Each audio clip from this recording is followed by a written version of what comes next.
नमस्कार, हिमाचल बुलेटिन में आपका स्वागत है। पेश है आज के समाचार।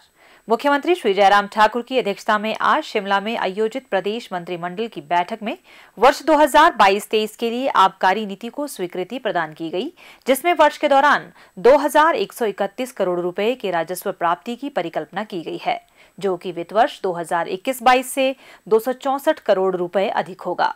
यह राज्य आबकारी राजस्व में 14% की कुल वृद्धि को दर्शाता है। बैठक में वित्तीय वर्ष 2022-23 राज्य में प्रति इकाई 4% नवीनीकरण शुल्क पर खुदरा आबकारी ठेकों के नवीनीकरण को स्वीकृति प्रदान की गई।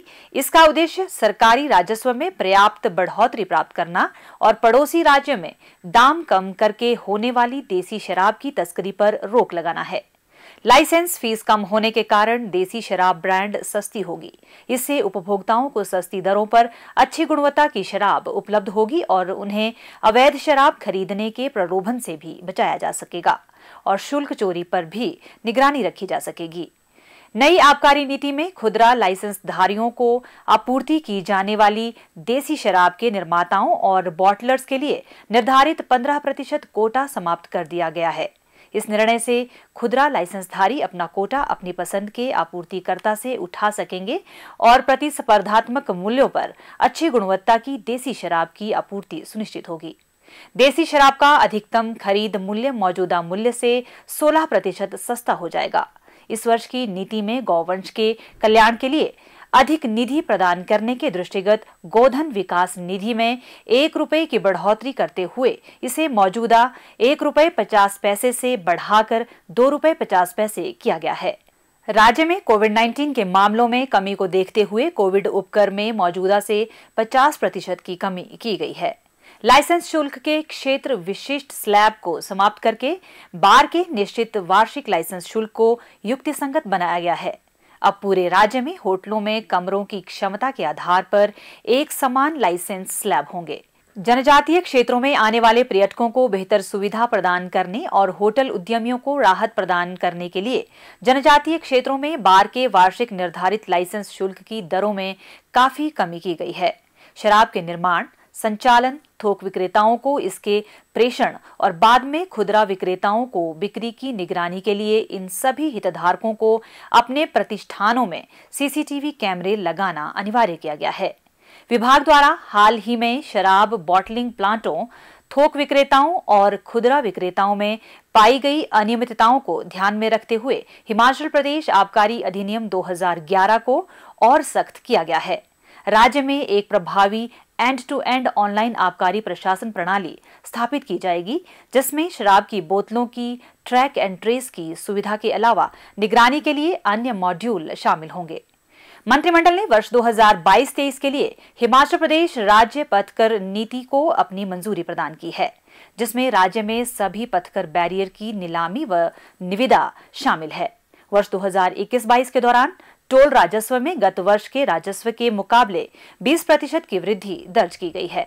मंत्रिमंडल ने हिमाचल प्रदेश आपदा राहत नियमावली 2012 में संशोधन को अपनी मंजूरी प्रदान की, जिसमें मधुमक्खी, हार्नेट और वेस्प के काटने से होने वाली मृत्यु, दुर्घटनाग्रस्त डूबने और वाहन दुर्घटना में होने वाली मृत्यु के मामलों को राहत नियमावली के अंतर्गत शामिल किया गया है। मंत्रिमंडल ने लोक सेवा आयोग के माध्यम से राजस्व विभाग में नियमित आधार पर सीधी भर्ती के माध्यम से तहसीलदार श्रेणी 1 के 11 पदों को भरने की स्वीकृति प्रदान की। मुख्यमंत्री श्री जयराम ठाकुर ने आज शिमला के ओक ओवर में सिलाई अध्यापिकाओं के एक प्रतिनिधि मंडल को संबोधित करते हुए कहा कि सिलाई अध्यापिकाओं का पदनाम पुनः नामित करने और उनकी सेवाओं को नियमित करने के लिए नीति तैयार करने के संबंध में एक समिति का गठन किया जाएगा। सिलाई अध्यापिकाओं का एक प्रतिनिधिमंडल भारतीय मजदूर संघ के अध्यक्ष मदन राणा की अध्यक्षता में सिलाई अध्यापिकाओं के मानदेय में प्रतिमाह 900 रुपए की बढ़ोतरी किए जाने पर मुख्यमंत्री का आभार व्यक्त करने पहुंचा था। मुख्यमंत्री ने कहा कि वर्तमान राज्य सरकार कर्मचारियों सहित विभिन्न विभागों के पैरा वर्कर्स के कल्याण के लिए प्रतिबद्ध है। राज्य सरकार यह भी सुनिश्चित करेगी कि पंचायत सचिवों की 20% सीटें सिलाई अध्यापिकाओं से भरी जाएं और इसकी अधिसूचना शीघ्र जारी की जाएगी। श्री जयराम ठाकुर ने कहा कि सरकार हर स्तर पर महिलाओं का सशक्तिकरण सुनिश्चित कर रही है।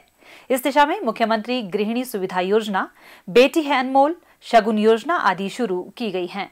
उन्होंने कहा कि वित्त वर्ष 2022-23 के बजट में पहली बार जेंडर बजटिंग घटक प्रस्तुत किया गया है। इस बार के बजट में आशा वर्कर, आंगनवाड़ी वर्कर और मिड डे मील वर्कर के मानदेय में वृद्धि की गई है।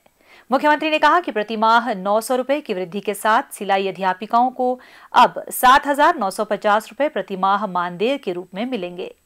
वर्तमान राज्य सरकार के कार्यकाल के दौरान सिलाई अध्यापिकाओं के मानदेय में कुल 1,650 रुपए बढ़ोतरी की गई है।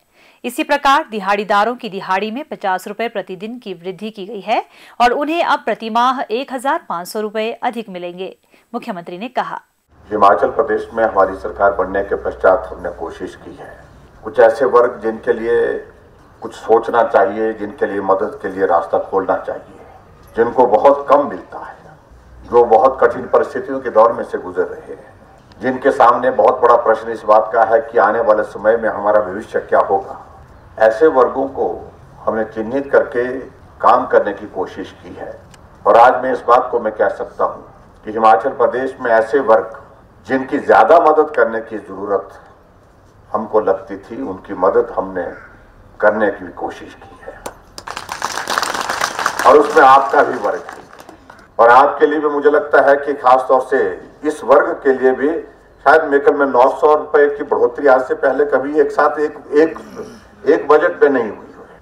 बजट से संबंधित जो कुछ बातें कहनी थी हमने वो कही है, लेकिन कुछ वर्गों के लिए इससे हट करके और भी चीजों को लेकर के आगे बढ़ करके काम करने की जहां जरूरत होगी, उन बातों को लेकर के हम जरूर विचार करेंगे। एक बात तो आपकी यह आई है कि भी हमारे लिए कुछ पॉलिसी का प्रावधान किया जाए, नाम का परिवर्तन किया जाए। ये जो चीजों को लेकर के मैं आपके बीच में इतना कहना चाहता हूं कि हम एक कमेटी कॉन्स्टिट्यूट करेंगे और कमेटी कॉन्स्टिट्यूट करके आपके लिए पॉलिसी से संबंधित क्या चीजें सोची जा सकती है, क्या चीजें की जा सकती है, और दूसरा जो नाम का जिक्र किया आपने, उसके बारे में भी उस कमेटी में जो है वो नया सुझाव के रूप में आप लोग देंगे, उसमें क्या किया जा सकता है।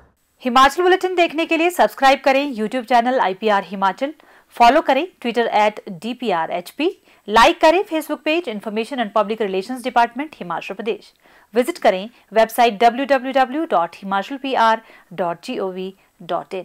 इस अंक में इतना ही। कल फिर होगी मुलाकात, दीजिए इजाजत, नमस्कार।